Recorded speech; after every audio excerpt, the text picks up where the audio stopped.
Dr. Lauren Launin, and I'm going to be talking about genome editing.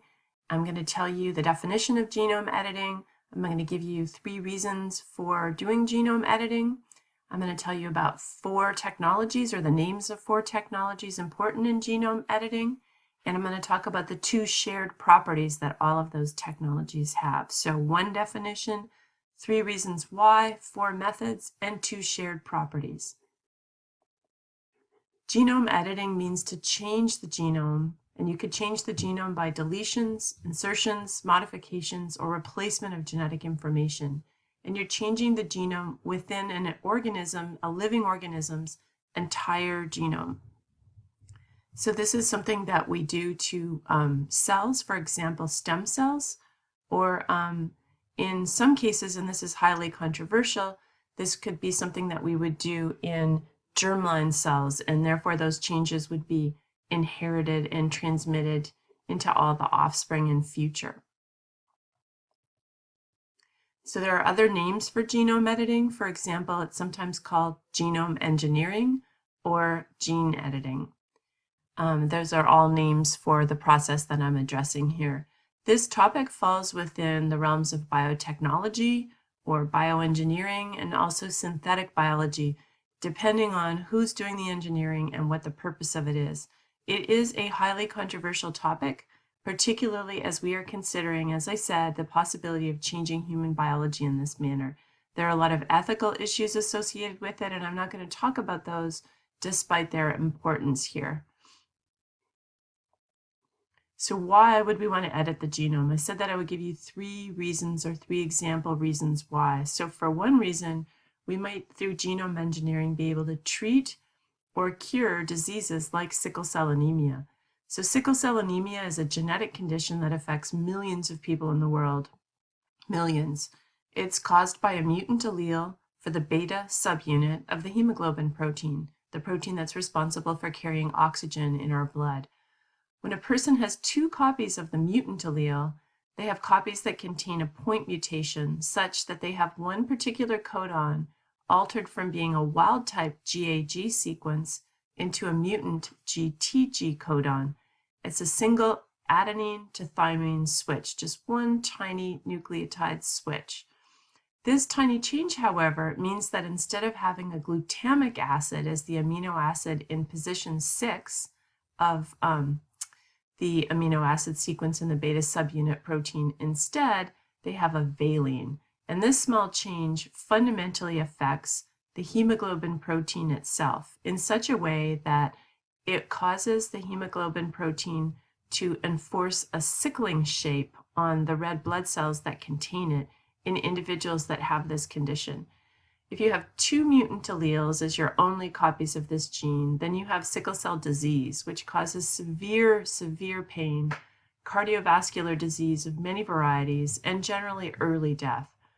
If you're the heterozygote and you have a single copy of the mutant allele, then you have a condition known as sickle cell trait. And there are medical complications associated with this, so it's not entirely desirable, even though, interestingly, having that genotype confers some resistance to malaria. But there are health consequences. Genome editing could be applied to changing the mutant allele to a wild-type allele within the stem cells of a person who's affected. And those would be the stem cells in the person's bone marrow. So you could take them out, take all the stem cells out, alter them through genome engineering, and then put them back into the person. And then effectively they would be cured of having that sickle cell disease or trait. Looking into the future, it's also been discussed that we could edit the human germline in such a way as to eliminate that mutant allele altogether, and then that disease would in fact be eradicated. A second reason, we might want to render or alter mosquitoes so that they're unable to carry malaria-carrying parasites. So let's talk a little bit about malaria for a moment. There are many different types of mosquitoes that can carry the malaria parasite. And the malaria parasite is actually a group of parasites that are in the genus called Plasmodium. Malaria is one of the most important infectious diseases on our planet. There are somewhere between 300 and 600 million people on the planet that are infected with this parasite at any given time. and almost 1 million of them, mostly children under 5, die every year. This is a terrible global health burden.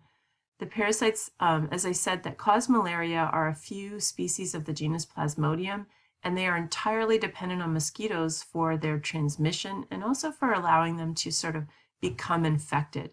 So using genome editing, mosquitoes that are capable of carrying the malaria parasite at present, these mosquitoes can have their genomes edited or altered so that they're in fact unable to carry the malaria parasite. So they would be malaria free, which would then keep people malaria free. And scientists have already engineered mosquitoes like this. And the question is whether we actually move forward and release them. So the engineering of the mosquitoes is done not just by manipulating specific genes within a few mosquitoes, but also connecting those genes to a very controversial genetic system called a gene drive, something that pushes the change through populations at a rate much faster than typical Mendelian transmission would allow.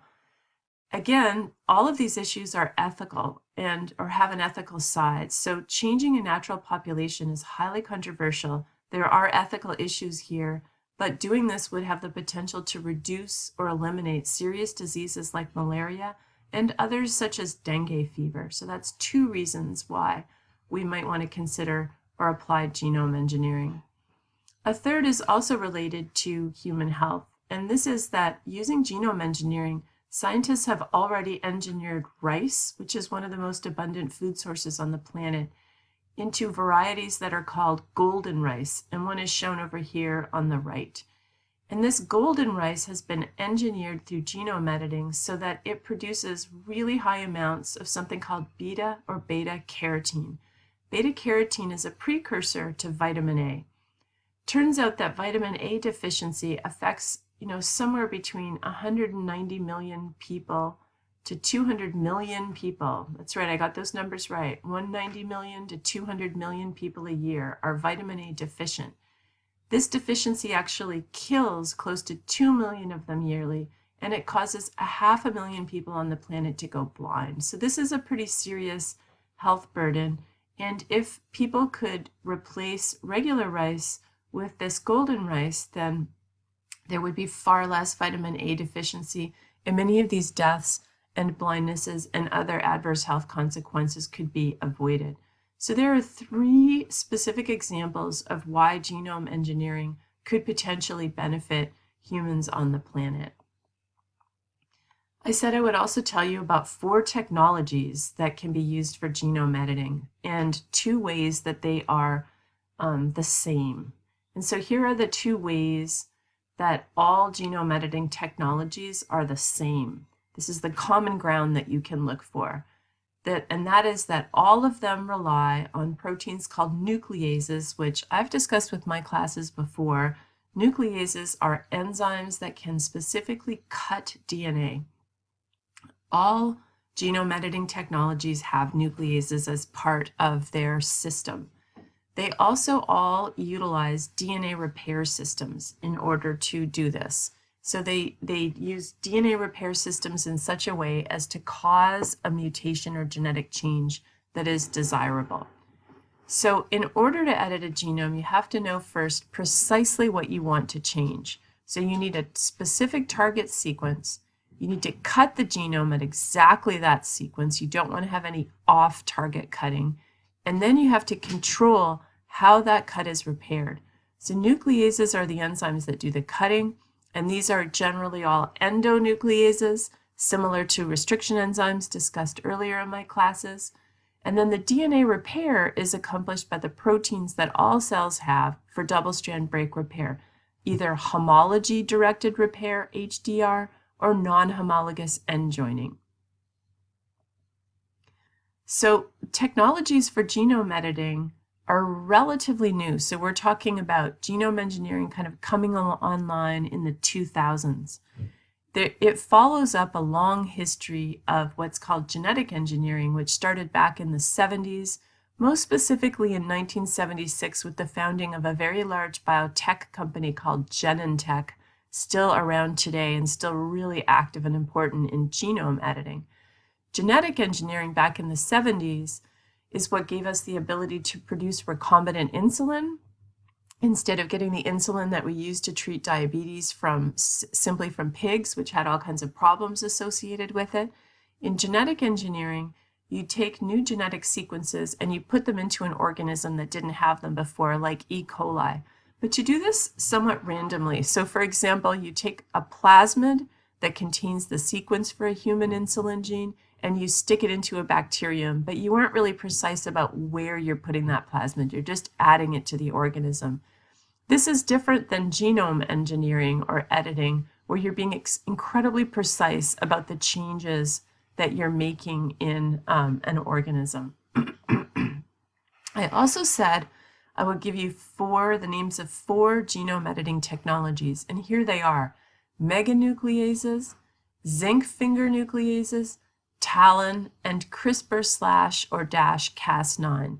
And those are the 4 systems across the top. These are 4 major categories or classes of genome engineering systems. And they differ primarily in the differences of the nucleases that are used within the system. Each of those nucleases, by the way, when used for biotech, when used for genome editing, has been engineered. They've all been engineered. So they might have started off as naturally occurring systems, but they've been engineered by people since then. So these are the 4 major systems that are available today. And most recently, most efforts have focused on the CRISPR-Cas9 system as the most feasible way to very precisely change a genome. In any case, all of these systems can be used to target and induce a double-strand break in a genome very precisely at a particular location. Okay, that's important, the precision piece. Once you have a double-stranded break at a precise location, then scientists can drive how repair occurs also in a very precise way. So on the left we see replacement or repair happening, not replacement but repair, happening through what is called non-homology end joining, NHEJ. And this is a repair system that all eukaryotic cells have that essentially just stitches these broken ends back together. And when you do that, what happens is you almost always get an insertion or a deletion at that point. And when you do that, you induce a frame shift mutation that often or usually silences or knocks out whatever gene is at this position. So when you do genome editing and you drive or allow non-homology end joining to occur at the end of that genome editing process, what happens is you usually silence a gene. And this could be really useful in studies where you're trying to figure out, for example, what a particular gene does in a mouse system so that you can better understand the function of a gene. In contrast, you can also, as a scientist, drive a different kind of repair and thus achieve a different sort of outcome. So instead of silencing a gene by allowing non-homology end joining to occur as the repair process, you can add in a bunch of template. And the template could be as a plasmid added to the cell very precisely, or added to the nucleus of a eukaryotic cell very precisely. And it contains the sequence that you want to put into this broken genome. So for example, back to that sickle cell example, this template could contain the wild type non-disease associated allele. If you flood the cell with a bunch of this template, what will happen is the presence of that template will drive homology-directed repair, and the proteins that naturally exist in cells for HDR will take over, and they'll swap this template in at the site of the break.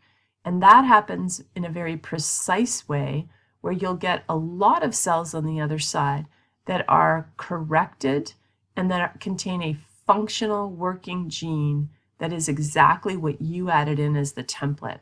And so you can control in these genome editing situations, you can control where you cut, and then you can control how you repair so that you get either a disrupted or silenced gene or a precisely altered gene.